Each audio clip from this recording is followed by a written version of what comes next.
The man we're about to speak to created two of the most successful British sitcoms ever, is a multi-award-winning actor and comedian, is now a huge star across the pond as well as here, and I had to give him a big build-up as I don't think he'd ever mention anything that he's done himself because he's hugely modest. Ricky Gervais, hello. Hello. Was that enough of a build-up? Yeah, you missed out a lot of stuff, but we haven't got a lot of time, so yeah, Cut to the chase. They're the main ones. Are they? Yeah, thank you very much. Listen, you've made a lovely film, which we're going to talk about lots of things, but let's talk about the film that you want to talk about. It is a lovely film. It's a great film. It's called Ghost Town. Yes. Tell me about it, sir. Well, it's a rom-com, but it's more com than rom. I don't want to put people off. Okay. There's no nudity. I'll just say that now.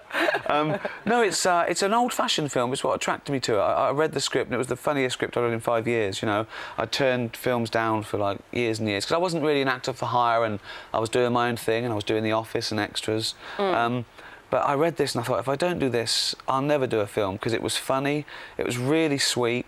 It was filmed in New York, my favourite place. To explain the clip we're about to see, the nub of it is you're this chap with sort of people issues. I am. I'm sort of like this smart but very uptight dentist who's not a people person at all. I'm rude and obnoxious, which is great fun to play. I'm insulting people, and but sometimes, you know, you are surrounded by idiots. He's sort of right, but he's not doing himself. And no offence, I didn't mean. Not necessarily you guys, now. No, steady on.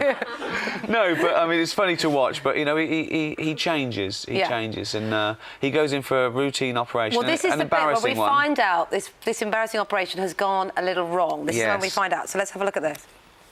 How did I die? For the record, we did not recommend that you use the general anesthesia. When you use anesthesia, there is a chance, although it is small, of a biochemical anomaly. Where's the anesthesiologist? I want to see him now. Oh, he does not work here anymore. You'll be happy to know that at St. Victor's, we have a very strict 3 strikes policy. My anesthesiologist had 2 strikes. Okay, let's all calm down. Everybody dies. Yeah, but usually at the end of their life, and just the once. Well, I must explain that even though I've died there, I'm not a ghost. I die for a few minutes and I come back, and then I'm about to learn that because I crossed over, now I can see ghosts, and they annoy me.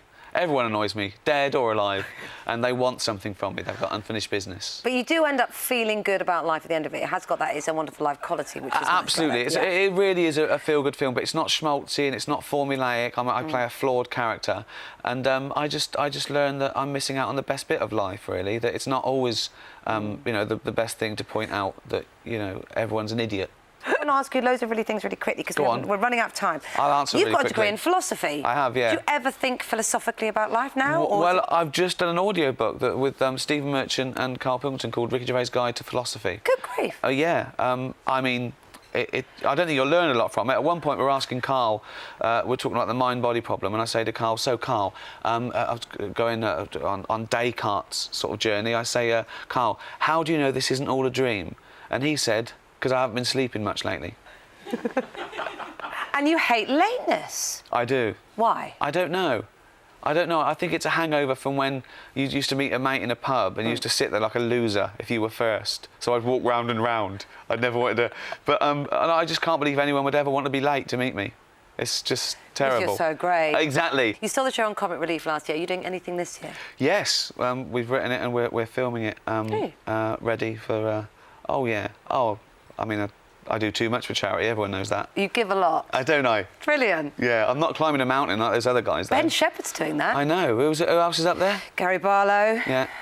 They're all there, aren't they? Alicia Dixon. Yeah. Well, if I was, you know, risking my life, that's the dream team for me. You know, you're in safe hands. With Alicia Dixon. Gary Barlow. If he falls, they're all going. I reckon one of the girls allowed could dangle. I could take the strain. That Gary Barlow, no. It's a write-off.